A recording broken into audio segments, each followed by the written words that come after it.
Hi everyone, it's John from What Up and welcome back to another video, and today we're talking New York Comic Con, we're talking The Wheel of Time, and we're talking a Season 2 teaser.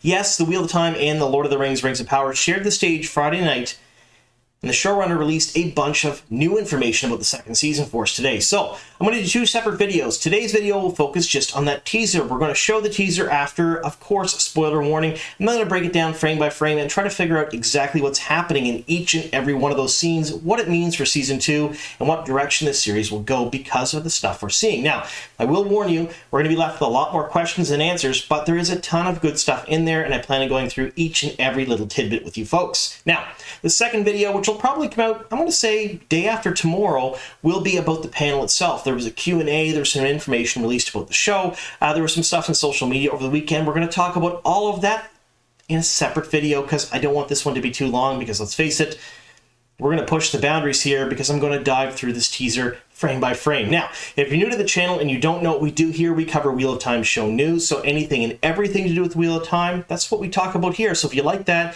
you like fantasy, you like any sort of adaptation, this is the channel for you. Make sure you subscribe and click that notification bell. We are creeping up on 20,000 subscribers, and I'd like to hit that before the end of the year. Now, before we get into the video, I do have to give you folks a spoiler warning because, let's face it, we're breaking down the teaser, so we're going to see some images from Season 2, as well as a whole lot of speculation from yours truly. So, spoiler warning, if you have not read at least the first 3 books of Robert Jordan's Wheel of Time series, that's The Eye of the World, The Great Hunt, and The Dragon Reborn, and have not seen the first season of Sony and Amazon's Wheel of Time adaptation, be forewarned, I may ruin plot points and character arcs from both of those mediums. That being said, let's get on to the video.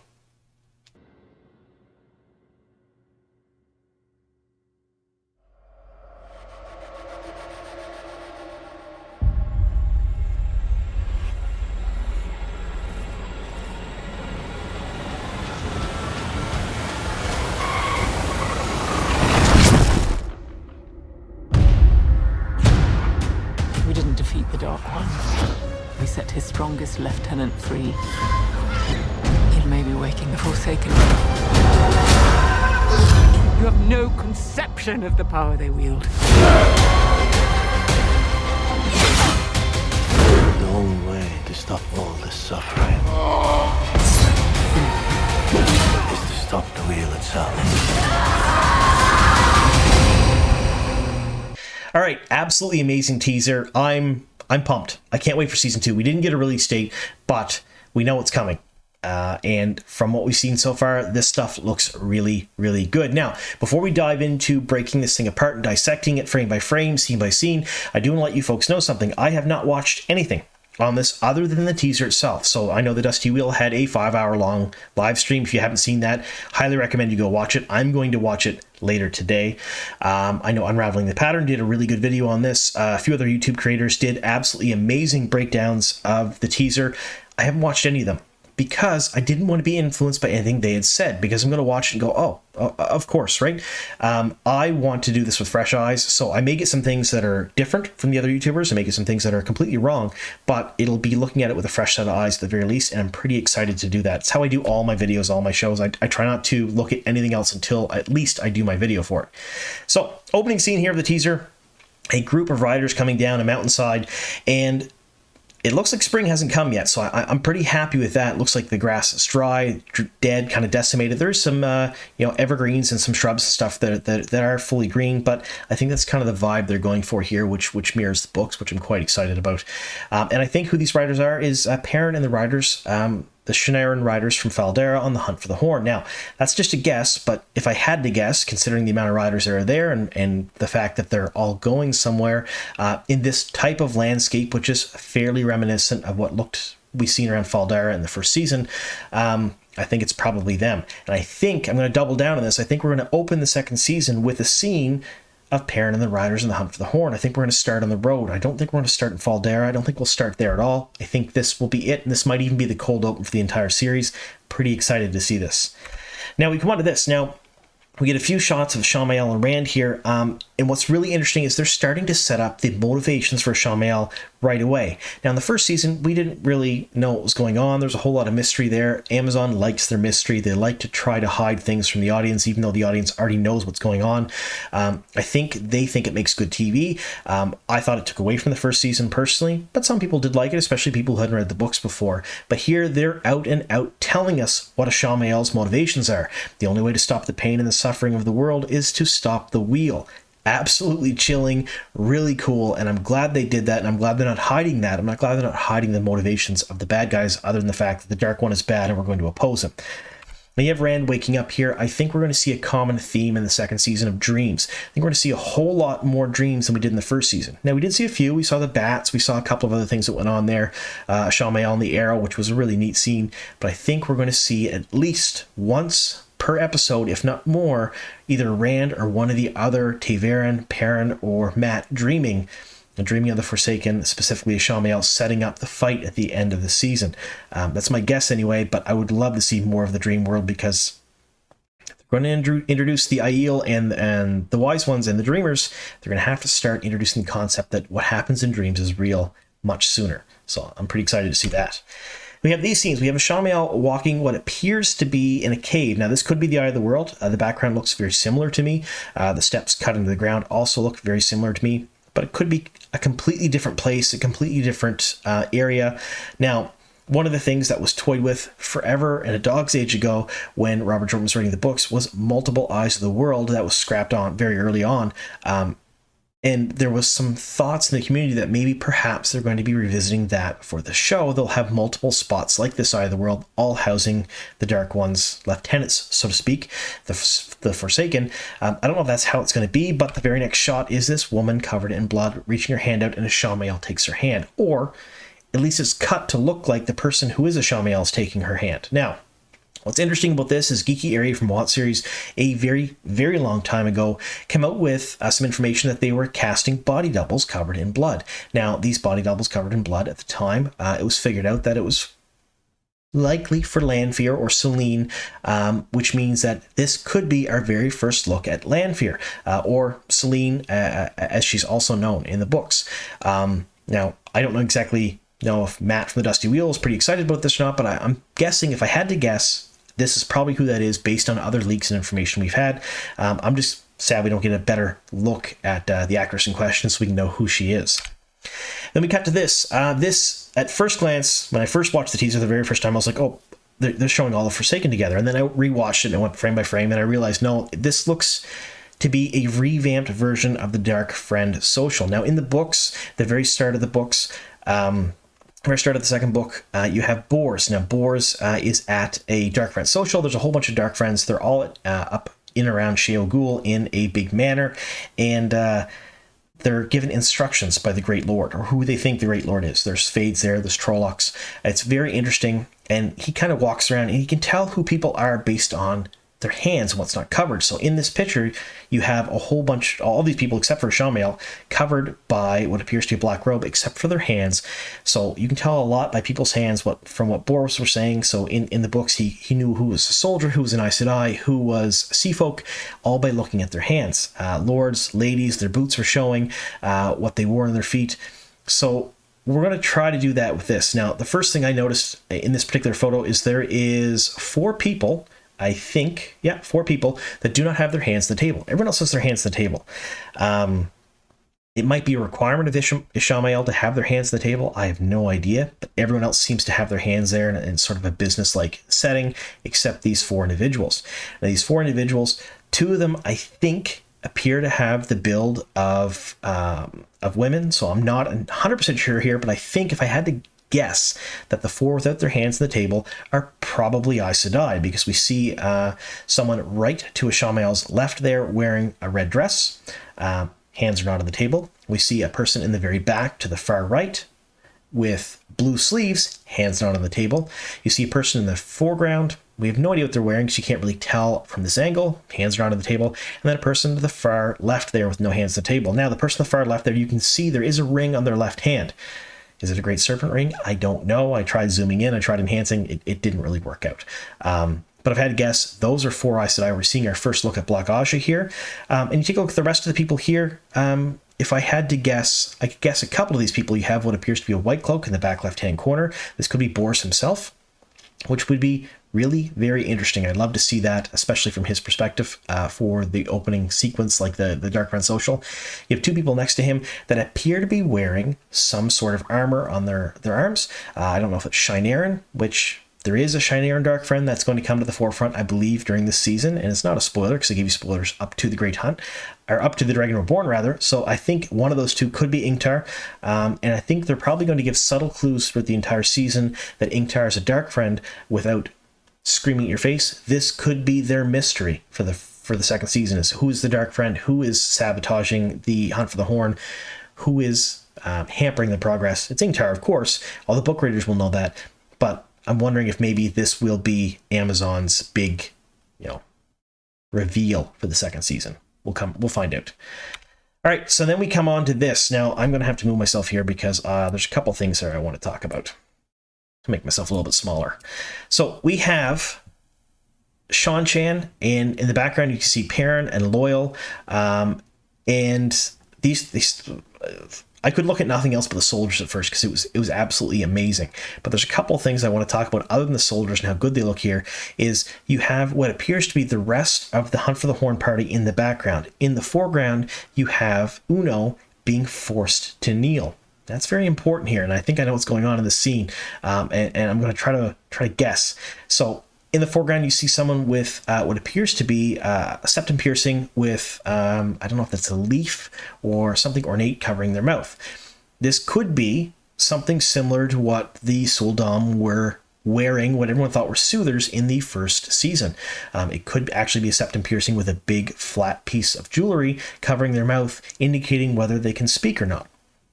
That's a thought on that. But I think we're seeing here is someone who is up a little bit higher. I said Soldam, I meant Dame, I'm sorry about that. But I think here you see someone who's up a little bit higher in this Seanchan hierarchy, and maybe they're able to speak, or maybe they're able to speak at some points, and that's why they have this piece covering their mouth like this. Now, we have everyone in the background there from the Hunt for the Horn. I believe that party, and in the foreground, Uno, again, like I said, looks like he's being forced to kneel. Now, if we know anything about Uno's character, he's brash, he's hot-headed, he likes to curse a lot, and of course, he doesn't take shit from anybody. If he's being forced to kneel here, they're probably going to make them swear the oaths. Now, in the book series, what happens is they have to swear oaths to the Seanchan. Once they swear their oaths, they're basically given back their weapons and everything else and sent on their way. They can do whatever they want. The way Uno's played in the series, though, I believe that he's probably not going to swear the oaths, and this could be some bad things happening here for Uno. He may be made an example of because he's not going to swear the oaths to make the rest of the party swear the oaths to the Empress. Just a thought there, but this scene is very telling, and I like the defiance on Guy Roberts' face there as he's kneeling. Pretty cool. All right, so now we have what I think happens just after that scene. So here you have Uno on the ground, the rest of them standing in the background. I think whatever they're going to do to Uno, they do, whether they beat him or something worse. And then you see Perrin. Perrin looks like he's shocked, upset, and crying. He's kneeling. You have some people to his left, our right, that are also kneeling. Loyal in the background is kneeling. I think this is them swearing the oaths to prevent whatever happened to Uno to happen to them. That's my guess anyway. All right, so now we have Donal Finn as Mat Cauthon here, and this is a pretty interesting picture because of the stonework behind him. Now, this stonework seems to match a lot of the stonework we saw in Morocco when they're filming the scenes that were supposed to be set in Falme. A lot of the walls, the walkways, the towers, and the marketplace all seem to have stonework that looked exactly like this. So this could be an image from much later on in the series when Donal Finn is actually in Falme. So we're talking episode maybe 7 or 8. Quite possible, or they could be using similar places and similar stonework for different cities. This could be Cairhien or even Tar-Valon. We have really no idea, but my first thought was this is probably Falme because of the way the stonework looks in the background. But either way, from what I've heard, Donal Finn is an absolutely amazing Mat, and everyone involved, either in the show, the production, or people who have seen him in person, and all those at Comic-Con that seen the scene between him and Leandrin are very, very excited and happy that he took over for Barney Harris. So I'm pretty excited to see him on screen. Now we have this. There was a whole lot of speculation on who this particular character was when she was released in the first teaser. Now, Karina Mcadams is the actress we believe playing this character. We're not 100% sure, but Geeky Airy did a whole lot of really great sleuthing and took away the mask, and it looked like Karina underneath. But this gives us some information on who this character is. There was a lot of guesswork that this was Haile Suroth, but nobody really knew for sure. But if you take a look at the hands, you have 2 nails lacquered, and it's the first 2 fingers of the hand, which is important. That means this person is of the high blood. So this particular person here wearing this mask and having these 2 fingernails lacquered in this way is of the high blood of the Seanchan. Most likely Haile Suroth is the only thing I can think of. It's what makes the most sense. And I really like the fingernail guards here. I think they're absolutely amazing, and I can't wait to see this stuff on the screen because, let's face it, even these short snippets of what we're looking at, everything looks absolutely beautiful, and dare I say, even better looking than the Lord of the Rings Rings of Power. And they spent way more money on that show. I'm just saying. So then we come upon this scene here. You have Moraine and Lan. They're both obviously in distress. Lan looks like he's very upset. He has like the shimmery kind of tears in his eyes, very stressed look. And Moraine looks like she's been screaming and crying. Hard to tell what's going on here, but it's at night. And I think this scene takes place in the same time as some of the other scenes we've seen in the other teasers where a Fade is attacking people in the evening. We're not sure who they're attacking, but it looked like it could have been Lan and Moraine. I'm guessing this is after Moraine loses her power. And I guess that's the best way to put it because no one is really sure what's happening there. Almost everyone in the fandom is pretty much decided that she's been shielded and the shield's been tied off, and she's going to spend most of the second season trying to get her power back. But no one knows for sure, and a lot of people are saying that she was stilled. I don't believe that for a second. I think it was just a shield and it was tied off. But I think this could be where she's searching for answers, and the Fade attacks them in the evening, and when the Fade attacks them, normally she'd use the one power and blast the Fade, and it'd be fine. But then you have just Lan and her, and I think this is after that where she's really lamenting the loss of her power. It's my guess anyway, or something similar. So anyway, yeah, really, really neat looking scene. And then we have these shots of the Seanchan soldiers. Just absolutely immaculate. I believe it's a Grom on their shoulder. That's what it looks like. You have the 3 eyes there. Really, really cool. I hope we get to see them in the show. And I think that might be part of the reason why we're waiting so long to see the shows, because the VFX houses are completely booked up. They're backed up like crazy. And I think to do the second season justice, especially with a lot of the creatures, like the Grom and the Raken, Tolraken, things like that, things that we need to see from the Seanchan, I think they're going to need a lot of post-production for that. So that might be part of the reason why, because it's going to be very post-heavy, is my guess. But absolutely beautiful, beautiful costumes on these. Now, we have seen these costumes in the past through leaks and whatnot, and there were a lot of people that were very unimpressed with the helmets because they look creepy, but they didn't really look Seanchan or bug-like. But here, these look absolutely amazing, especially the way the lacquered armor and the big plates in their back. 100% they look bug-like to me. I really like the look of the Seanchan soldiers. We get this shot here. This is Nynaeve in a field. Now her hair's unbraided, so this is Zoe Robbins kind of walking around a field with her hair unbraided. My guess is this is most likely either her raised to the her raising to the accepted when she goes through the testing for accepted, and it's one of the many worlds that she visits. I don't know if they're going to do all of the worlds where she has to do the weaves. You know, the way will come but once. Be steadfast. I don't know if they're going to do all of that, but I think they may do certain scenes where her and Lan are together, and they're going to try to keep her in these kind of like mirror worlds, so to speak. But I think this is probably a scene from the testing for accepted. It's my guess anyway. It's the first thing I thought of when I saw this. And we get a couple of shots of Lan training, which of course everyone was very happy about. But one of the things that I would like to think happens in the second season is that Moraine goes to search out a more learned Aes Sedai on what to do about losing her power or her inability to channel. And that could have been Van Dien, it could have been anyone else, but I'm thinking that what they might do is cut out some unnecessary characters or characters that could be used in a different way in the show. And I think that she's probably going to search out Varen. She may go see Varen, and Varen may have her warder Thomas, and this could be Lan training with Thomas rather than training with Jaim, which is entirely possible because I think they're probably going to cut out a couple of different Aes Sedai and give those roles to someone else. And Varen Sedai is a very good candidate to play a bunch of different plot lines because she's in the books a lot and she's a very important character. But sometimes it's few and far between. If she's going to be a central character to the show, she's going to have to take on other storylines.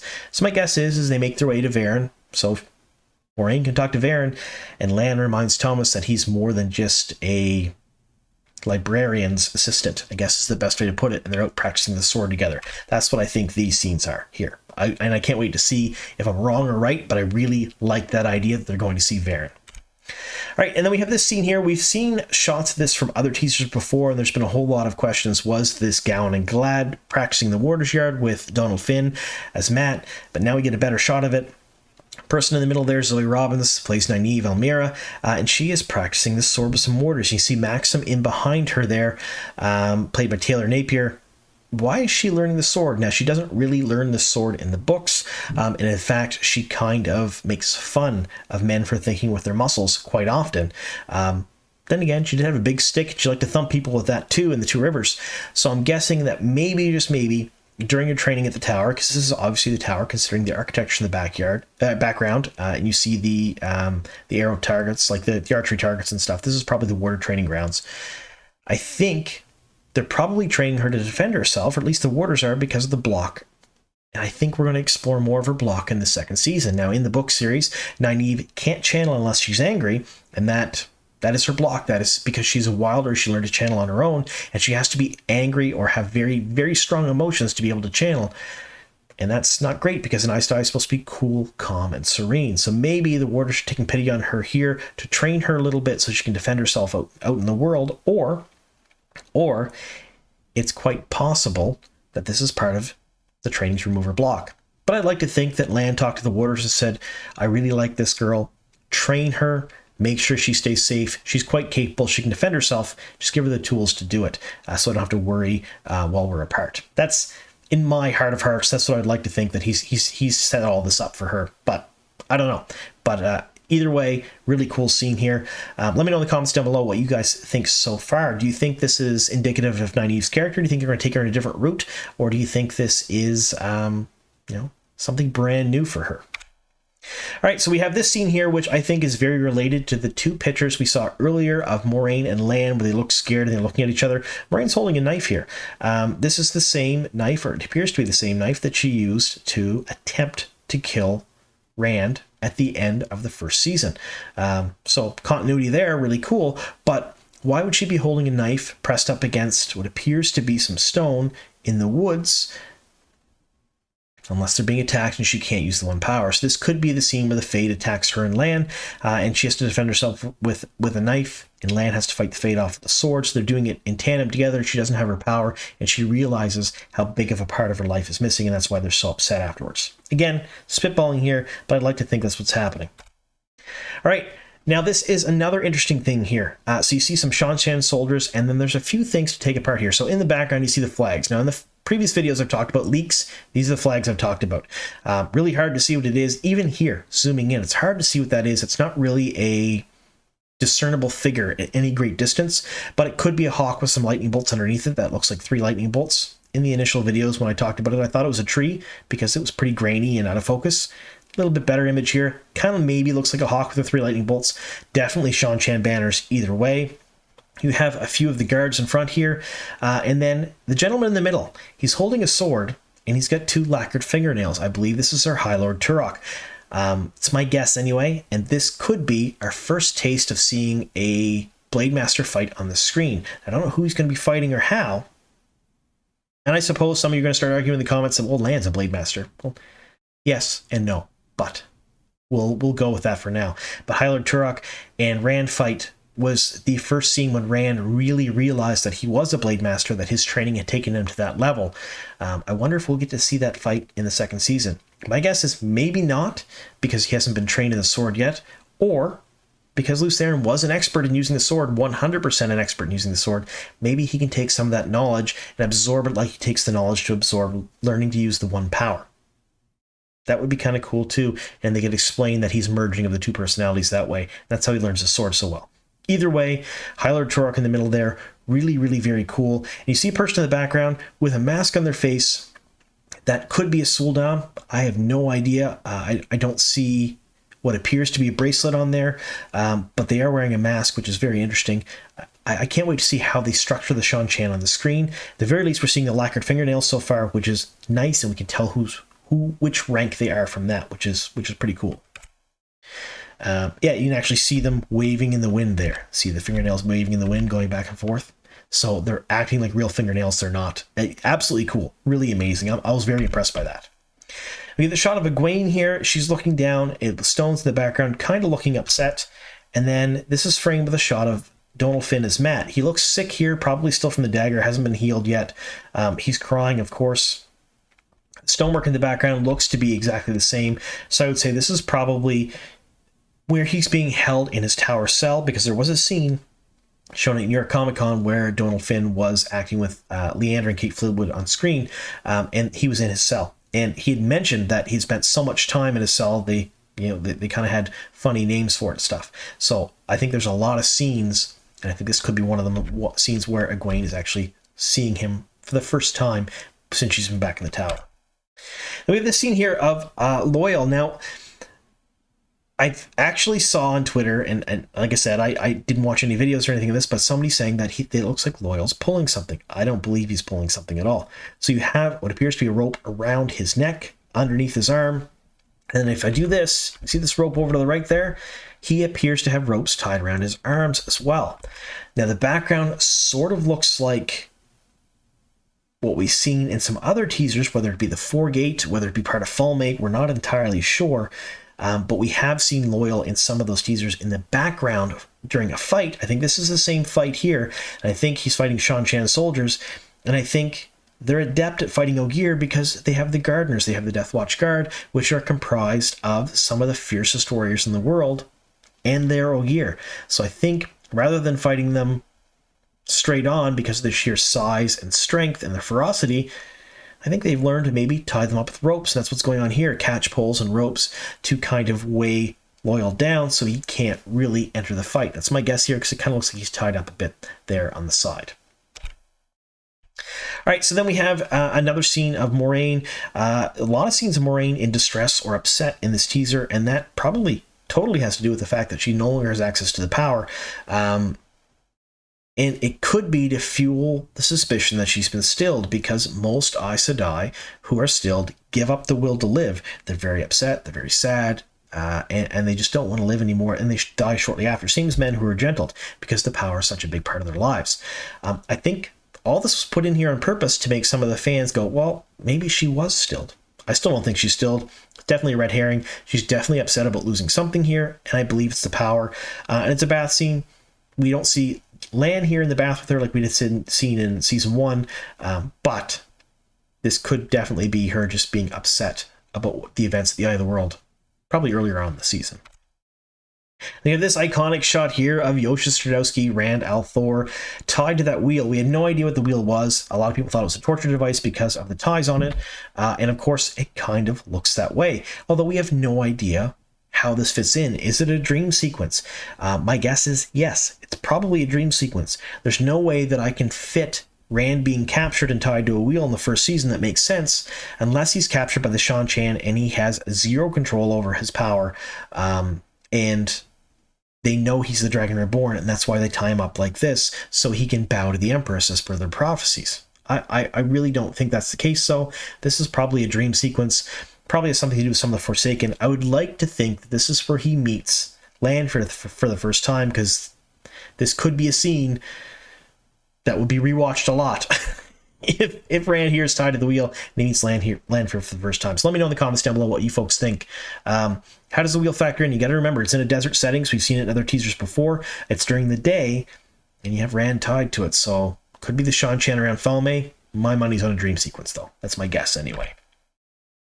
All right, we have a couple more shots appearing here. Now, I wanted to include this because I wanted to try to figure out when this was or where this was in the season. I think this is he's getting a glimpse of what's happening to Uno. That's my guess here, is what's happening in this particular instance, considering the background and the time of day.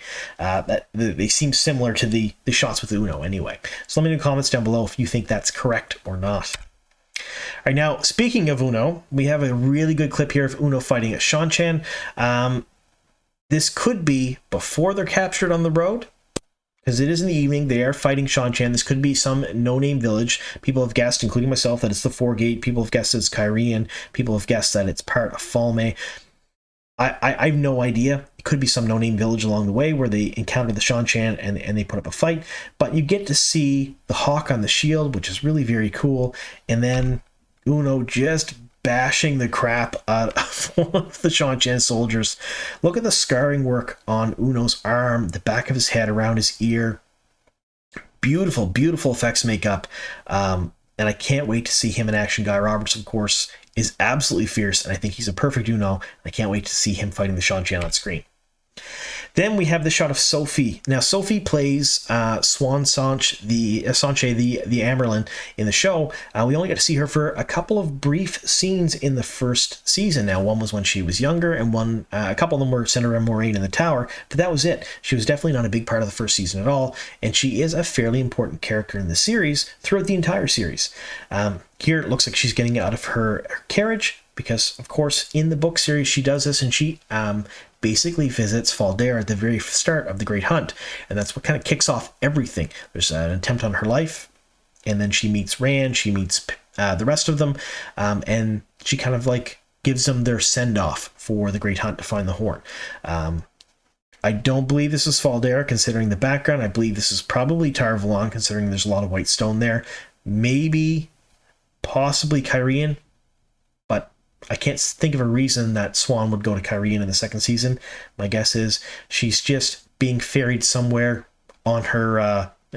I used that joke, yeah, on her carriage somewhere in Tar Valon. But the costumes are absolutely gorgeous, absolutely amazing, and you can definitely get a better shot of her Aes Sedai ring here. Definitely a clear stone, because the Amyrlin is of all Ajas and none.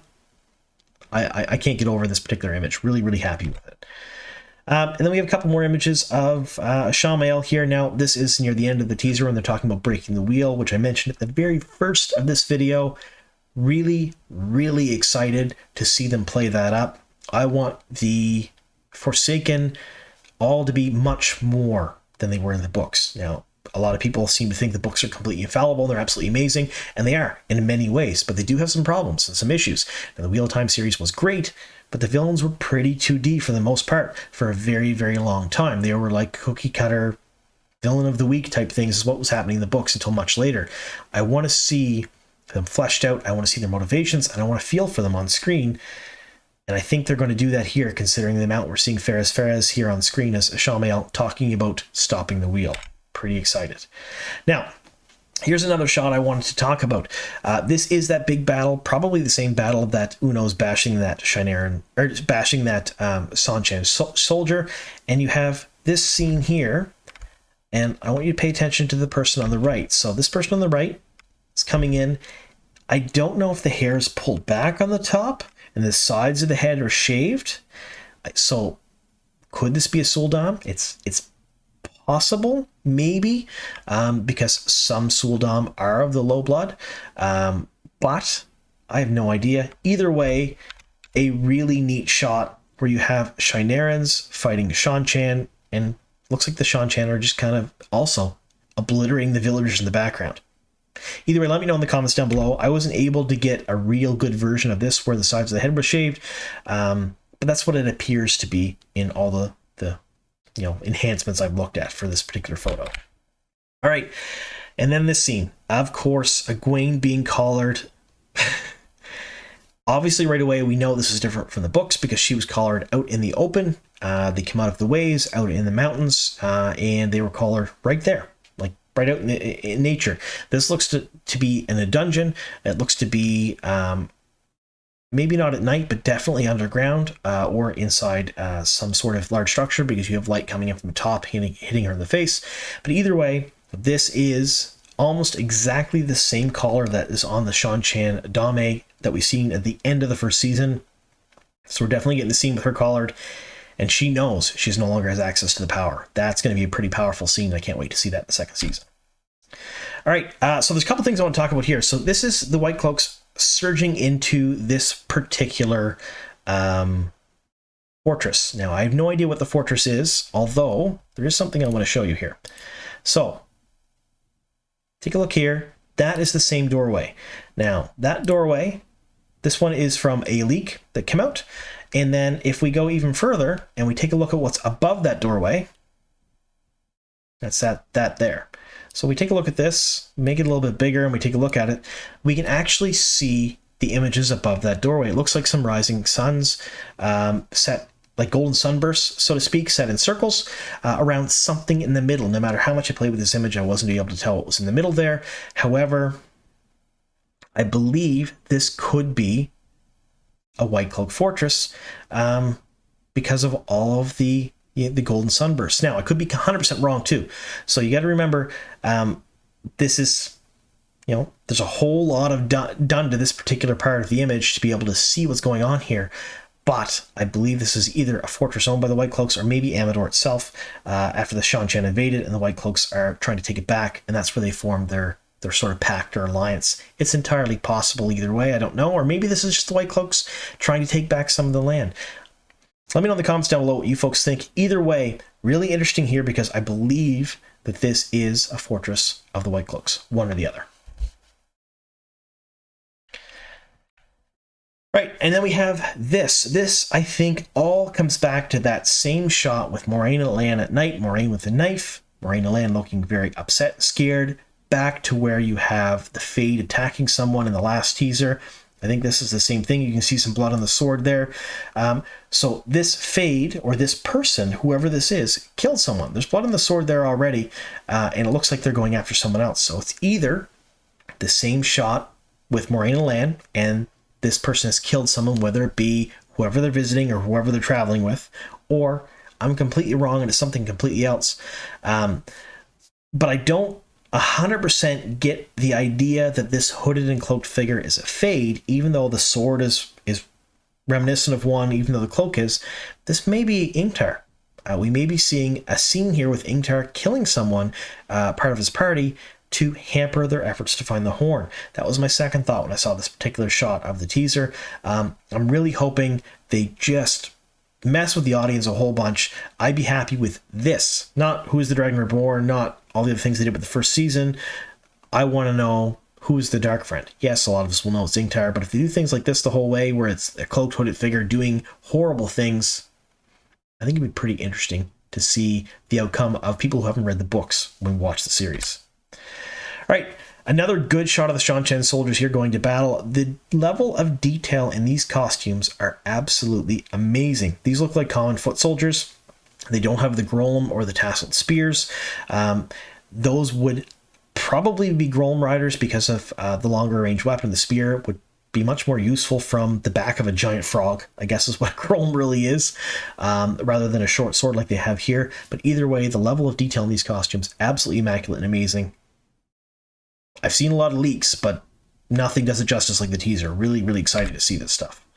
And then we have what appears to be a Seanchan soldier trapped. Now, I tried to place this door. Now, maybe one of the other YouTubers could, or maybe someone else in the comments, if you can let me know what this door is. I couldn't place it. I couldn't find another image or part of a teaser or anything else that showed me where this particular scene was taking place.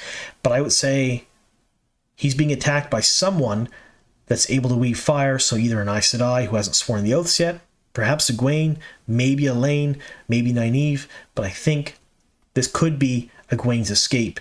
And again, completely spitballing here, but all right, you've heard my thoughts on it. I want to hear your folks' thoughts on it. We went through the teaser, scene by scene, and I gave what I think will happen for each one of them, and we talked a little bit about what each individual frame of those scenes meant, but I want to hear what you folks think. So, is the Darkfriends social actually the Darkfriends social? The four people without their hands on the table are the Aes Sedai. Are they Black Aja? Is that a great serpent ring and the person on the left-hand side? I have no idea. Is it? It looks that way to me, but I want to know if you folks think that too. Is the cloaked and hooded figure with the bloody sword Ingtar? Or is it a Fade? Does it have to do with Moraine and Lan? Is it perhaps Ingtar sabotaging his party in the hunt for the horn? I don't know. Uno being forced to melt. Are they going to beat him? Are they going to make an example of him? What is happening in that particular scene there? Do you think they're going to do things to him that make the rest of his party kneel and swear the oaths, especially considering how shocked Perrin looks afterwards? I think so.